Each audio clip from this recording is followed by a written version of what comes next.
En el nombre del Padre, y del Hijo, y del Espíritu Santo. Amén. Ven, Espíritu Divino, manda tu luz desde el cielo. Padre amoroso del pobre, don en tus dones espléndido, luz que penetra las almas, fuente del mayor consuelo. Ven, dulce huésped del alma, descanso de nuestro esfuerzo, tregua en el duro trabajo, brisa en las horas de fuego, gozo que enjuga las lágrimas y reconforta en los duelos. Entra hasta el fondo del alma, divina luz, y enriquécenos. Mira el vacío del hombre si tú le faltas por dentro. Mira el poder del pecado cuando no envías tu aliento. Riega la tierra en sequía, sana el corazón enfermo, lava las manchas, infunde calor de vida en el hielo. Toma el espíritu indómito, guía al que tuerce el sendero. Reparte tus 7 dones según la fe de tus siervos. Por tu bondad y tu gracia, dale al esfuerzo su mérito. Salva al que busca salvarse y danos tu gozo eterno. Amén.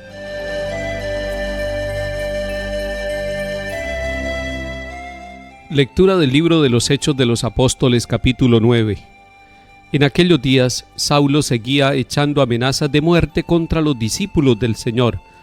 Fue a ver al sumo sacerdote y le pidió cartas para las sinagogas de Damasco, autorizándolo a traerse presos a Jerusalén a todos los que seguían el nuevo camino, hombres y mujeres.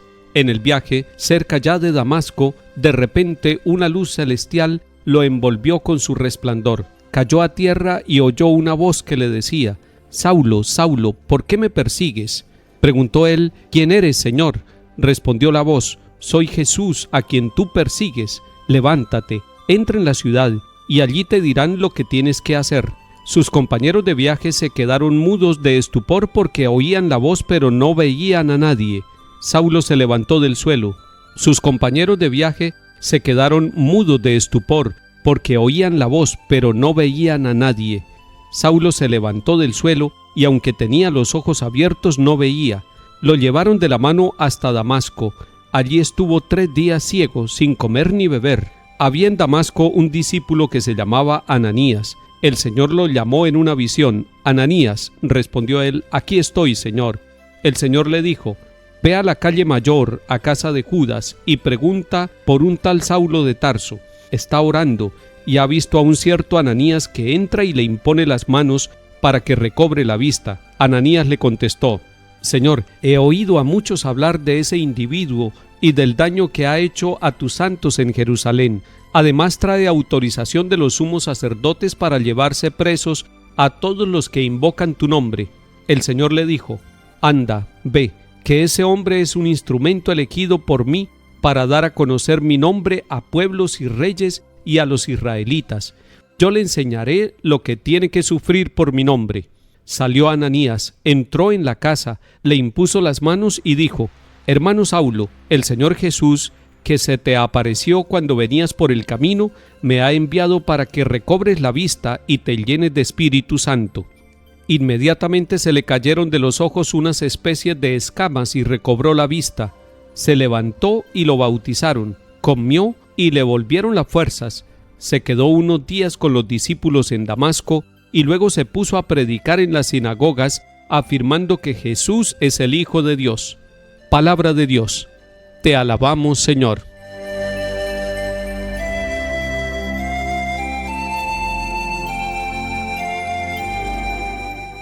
Hoy la palabra de Dios en el capítulo 9 de Hechos de los Apóstoles nos narra el cambio de vida de Saulo de Tarso.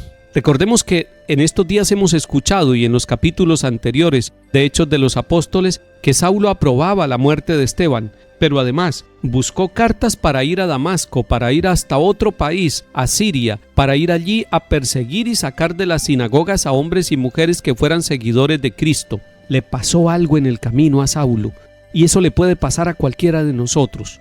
No quería a Jesucristo, lo estaba persiguiendo.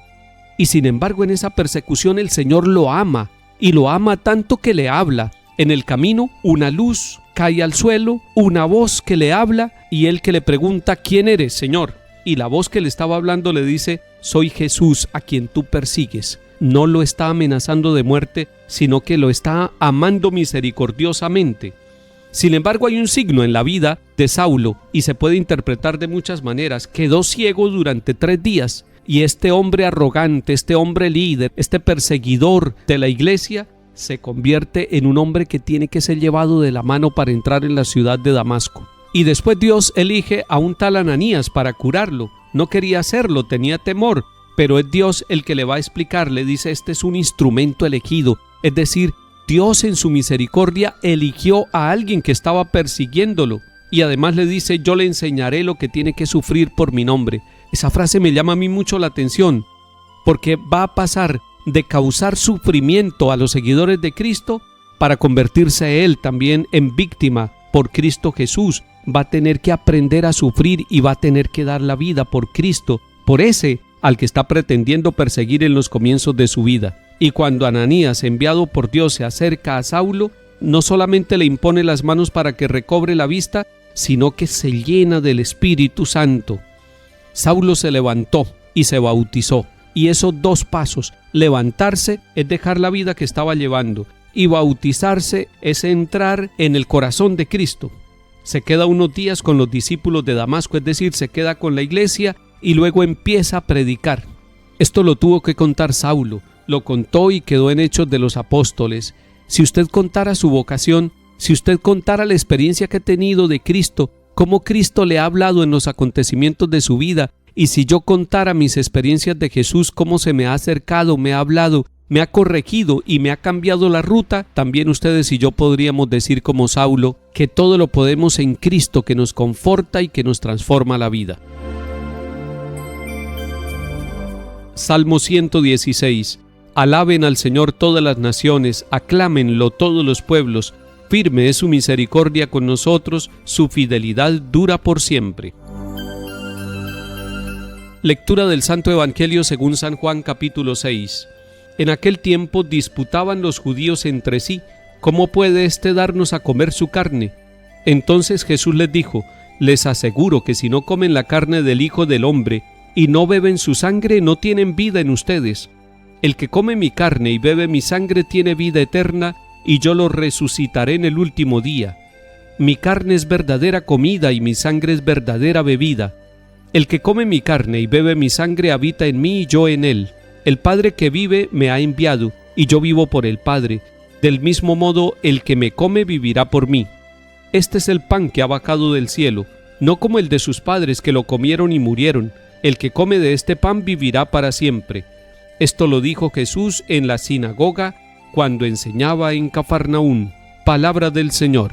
Gloria a ti, Señor Jesús.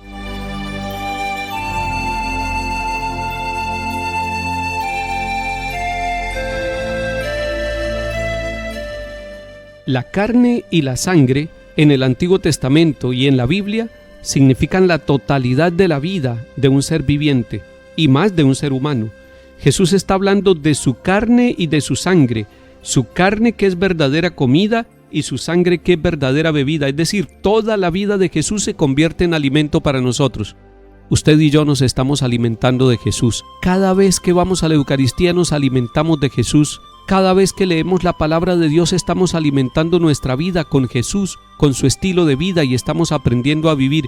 Cada vez que usted saca un tiempo para la oración o para hacer un acto solidario con amor de Cristo a alguien que está enfermo, a alguien que está necesitado, cuando usted cumple su tarea, su trabajo, cualquiera que sea, en el nombre de Cristo, está pareciéndose al Señor y está entregando también su vida y está uniendo su vida, su sacrificio, su lucha al sacrificio eterno de Cristo.